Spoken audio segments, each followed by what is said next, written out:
നിങ്ങളുടെ ഇഷ്ട പരമ്പരകൾ എക്സ്ക്ലൂസീവായി സൺ നെക്സ്റ്റ് ആപ്പിലൂടെ തികച്ചും ഫ്രീ ആയി ഇപ്പോഴേ ആപ്പ് ഡൗൺലോഡ് ചെയ്യൂ. മറ്റവകാശികളൊന്നും ഇല്ലാത്തതുകൊണ്ടേ ചേച്ചിയുടെ പേരിലിരിക്കുന്ന സ്വത്തുക്കളെല്ലാം സഹോദരൻ പവിത്രന്റെ പേരിൽ എഴുതി മാറ്റും. എങ്ങനെയുണ്ട്? കൊള്ളാം, നടന്നത് തന്നെ. ഇടി അനുഭവിക്കാൻ യോഗം വേണം. യോഗം ഉള്ളതുകൊണ്ടാ എന്റെ കണ്ണിന്റെ കാഴ്ച നഷ്ടപ്പെടാതിരുന്നത്. മോളെ, മോള് പറയുന്നത് അമ്മയ്ക്ക് മനസ്സിലാവും.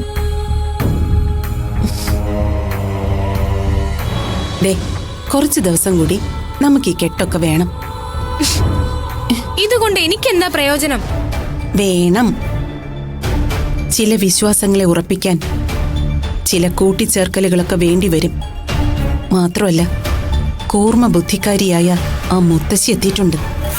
ഇനി നമ്മൾ സൂക്ഷിക്കണം. ചുറ്റിനും കണ്ണ ആ കിഴവിക്ക്.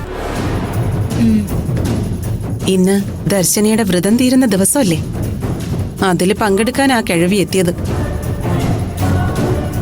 കണ്ണ് കെട്ടിവെച്ചിരിക്കുന്ന നിനക്ക് കാഴ്ചയുണ്ടോ ഇല്ലയോ എന്ന് ഒറ്റ നോട്ടത്തിൽ മനസ്സിലാക്കാനുള്ള ശേഷിയുണ്ട് അവർക്ക്.